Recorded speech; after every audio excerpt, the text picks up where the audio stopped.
bafowethu very bafowethu exciting news bafowethu njengoba ngikhuluma nje ngilunga la kwa Hyundai Durban Central salesman bafowethu. So ngiyacela kakhulu bafowethu ukuthi ke ungamsakhala njengamanje ngifisa ukukwenzela ngikufezele iphupho lakho kade usulifisa lokuthi ufisa ukuba nemoto. So njengamanje ngicela ukuthi ungishayele enambeni ethi 0678902702 ukuze ngikwazi ukuthi mfowethu ngikunikeze imoto ukwazi ukufeza iphupho lakho. Yabona nje leyo leseduze kwami, buka nje leyo esemva kwami, imoto mfowethu i10 grand. Yabo ishibhe kanjani mfethu. So nje mfethu ngiyacela ngempela ukuthi ungithinte ngikucheckele ukuthi ke uyaqualify yini ukuthi ke ube umuntu othatha imoto noma ube umuntu onemoto.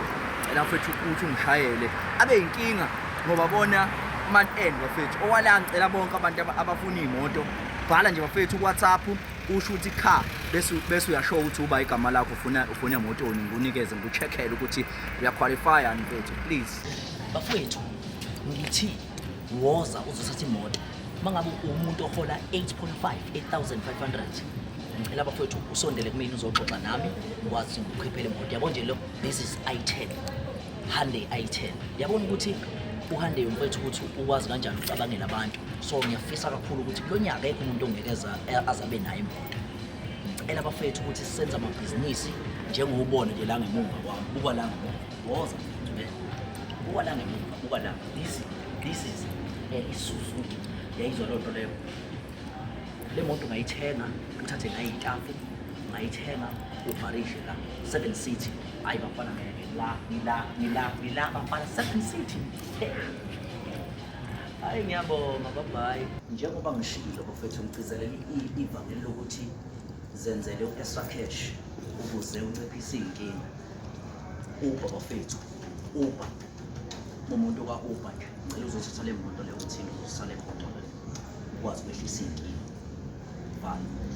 Alright, ngiyabingelela igama lami ngosiphiwe ngokwantombela bafethu. Ngicela ukuthi uma uqala ungena kuleli khasi cofa subscribe button ukuze uthola konke bafethu. Bene ukukhumbuza bafethu ukusubscribe akumoshi ngisho idatha bafethu, kodwa usukuyibeka emathubeni ukuthi ke ube umuntu oqala ozothola umbukiso ohlala kwi VIP. Ivideo nje iletha wena, ubona nge-notification nje isiza kuwena, akuba wena osesha uzoso. Kodwa bafethu ngiyacela kakhulu ukuthi uqinisekise ukuthi siyasubscribe, uqinisekise ukuthi ke ngoba uqeda nje ngoba uyalike, uyakhomenta, uyashare ukuze kuzobona nabanye sikwazi ukuthi umsebenzi ukhule bafethu. So njengamanje siqala olunye udaba futhi same story bafethu. Hey kunzima kakhulu bafethu. Ngivashele ke nayo inkabi la namhlanje. Lenkabi le kunzi yami lezo ingibhalele kade isingishayela isho ukuthi mfethu kunodaba ethe ngicela ukuthi ungisize ngalo. Isimo sami esikanje ngayitshela ngathi hayi mfethu linda mfethu ngothi mase ngivulile noma sengiqedile ngokusebenza izitori zabanye ngoba sengingena la kwesakho mfethu njengoba ke naye simficile i10 yakhe. Qhawela masikubike sikubingelele mfethu ukhamba kanjani? Ku right mfethu ukhamba kanjani kuwena? Yeah siyaphila mfowethu. Hey yeah ngiyacabanga ukuthi ayingeyo noma ngangalisho mfethu igama ya ngangalisho mfethu igama ya mhlawumbe nje ungasho ukuthi mfethu udabuka kuphi nendawo.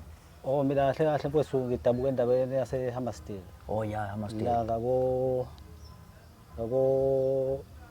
Maritzburg. Oh yeah. Yeah. Qhamuka kakhona. Yeah, so i-story sakho mfethu sithi nje mfethu awusichaze. Kusho manje wena mfethu i-story sami la sisuka kanje. Mina kade kuumuntu kade ehlala endaweni esasikhoze. Yeah. Nakhona zama khona amatoho kanjalo kuba ukuthi sithola lezo imadlana ezincane nje kodwa impilo ade iqhubeka kumnandi futhi nakhona. Yeah. Okay, ngisuke khona ngenxa ukuthi nga drop out esikoleni. Yeah. Bengisuka ngimove ngizohlala eHammersdale. Yeah. Ekuyila khona kwaqala khona inkinga eziningi kakhulu ngoba nasesikoleni umuntu ade engasafundi. Okay, kusho ukuthi khona eHammersdale ngihlangana nomuntu umfowethu nje ngize ngimdalule igama lakhe. Yeah. Lo mfethu kusho ukuthi le hlobo le egangile nje endaweni so sikhona amaqembu ayekavuka endaweni sothi ukhona naye kuona futhi wena ejwayele ukubaphatha nje. Yeah. Ngenhlanhla leyo ngoba ehlala eduze zasekhaya sigcina sabantu abazwanayo naye. Okay, alright angichazeleke nendlela asebenza ngayo. Yeah. Kanti lo mfethu uyinkabi kahle. Yeah. Manje wena mfethu into yadingidida la mechaza indaba yemali ayitholayo compared to le mali ade ngiyisebenzele ade ibhanqa kaningi. Okay, alright, ngiswanithunga ngibona usikona ngangigwalana cause indawo sasikhosi indawo semakhaya yabo nje kusaphilwa isiZulu kakhulu. Ngimtshela ukuthi hayi ke sazoyicabanga isisa kahle lento ngiye ekhaya ngilala. Ngicabanga lento le ngidinga imali mina kahle kahle indaba yokulukhe ngithi ngizole ngiphanta kanzima uze ngithole imali. Awuphanta wenzani? Sasibamba nje amatoho shayela ogandaganda laba yabo lapho sibathola izinkuni kanje ya. Ngisime ngilala ekhaya ngiphenduke ngiyabuka lesimo sasekhaya sikho right. Ngithi hayi ngeke ukuthi ngizame lento. Yini chaza mfethu yonke in detail. Yeah. Kuzilophe kahle kahle usebenza umsebenzi lo ukubulala abantu. Kahle kahle. Yeah.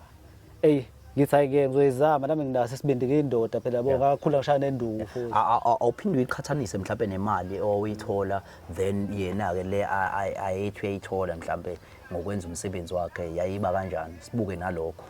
Wemfowethu kahle kahle mengase kuthiwa ngiyakulinganisela ukuthi lento ihlazwana akusebenzele 1000 ngenyanga. Kodwa yena uyakwazi ukwenza ngosuku ku 20000 asasikhathi because kwaku 2020 yeah 2020. Yeah. Okay, alright, hayi ngibona ukuthi hayi yasithatha nami lesipani lesi ngikasebenza la. Kusilofesu lo unesibhamu. Yeah. Aqala ijob yakhe yokuqala ayitholile ngasazi wayethole umunye umfethu wangala ko Mzumbe. Yeah. Yeah. Wayefuna ukushayela khona isipani kuba ukuthi kushuthi bayo wisomatekisi othile nje wayenemali kakhulu nama-6 amaningi. Yeah.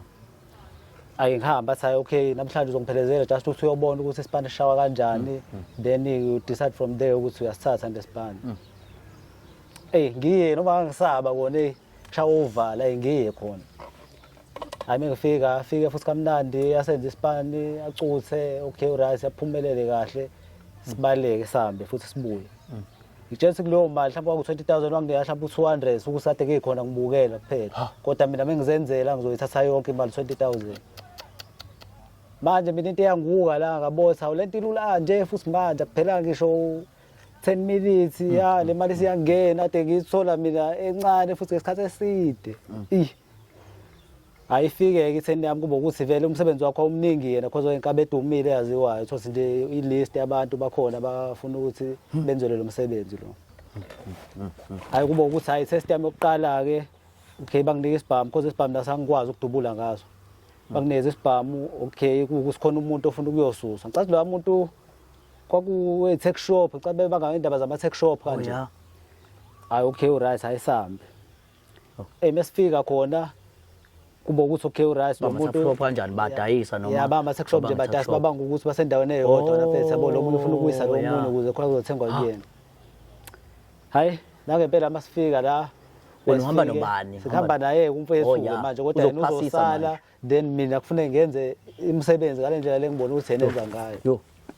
Kona kwakunzima butama ngifuna ukuqamba amanga kodwa ngangena ukuthi bethi imali impande yesonto basebeqinisile abantu babesho njalo bethi imali bethi hlezi impande yesonto. Yeah. Mengingena la Keuras lo face ngezathi ngizothenga qhamuke okay ngithenge ngicatha ngithengani ngathi acela ukuthulisa wekhokhi. Yeah. Ayithatha asebheka le hayi ngenza isipani nje ngenjwayelo okay alright ngimdubule okudayisa imali ya because lo bese ngilinde ngaphandle ngemoto kodwa ndisanda ukucasha because sasingayivezile yabo. Ibe ngiphuma ngibaleka sihambe ngiyithole kanjalo ke imali yami yokuqala engayithola. Ngoba nakuthina nakumina nje impela lobuhlungu phela uma usukhuluma ngomkhizi usukhuluma ngomuntu obaba kimi yabo ngoba nami ngowamkhizi nje yabo. So lobuhlungu nakumina njengoba nazi ukuthi ke ubaba la ekhaya akasekho wadlula emhlabeni. So kodwa naseninyazi i-background yakhona kodwa nayo yonke into akuzwa kodwa ke into manje ugcina ningenabo ubufakazi nani ugcina ningekwazi ukuyilandelela. Yeah. So kuneqhawe lapha lesibhalelile okuyilona elalinikeza umsebenzi ukuthi lizona khunja ubaba emhlabeni. Kanjani ke leyo sitshena yona? Hayi bu unibhalele kanjani? Yebo sibhalele. Ukhona nihamba naye noma usanganambona ukuthi unjani? Hayi. Akaboshiya ungaphandle. Hayi uphumile. Ukhona la nihamba naye? Uphumile ejele uphume kanjani waphuma sewaphuma ngithi wadonsa vele bekuwumuntu vele obesebenza ngawo lo msebenzi Wami njengoba nidla nihamba naye yini ukhona? uphi yena Yebo ukhona.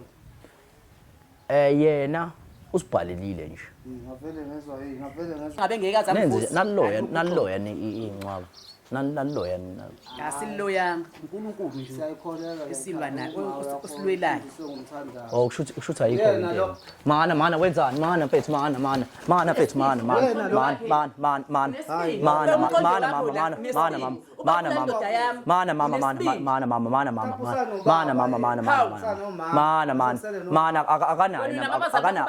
akanabo bobabili abanabo manifrapulela babanyeke ngoba naye akanabo abazali abulela babanye unabo mana mfethu wenzani mfethu mana mfethu mana mfethu imoya phansi bazalwane ube umqondo wakhe la imoya phansi ngawehlisa mina umoya ngawehlisa nami umoya uwehlisa kanjani umoya Ngawehlisa umuntu abulali babo wakho uwehlisa kanjani umoya ngehlisa umoya kanjani mana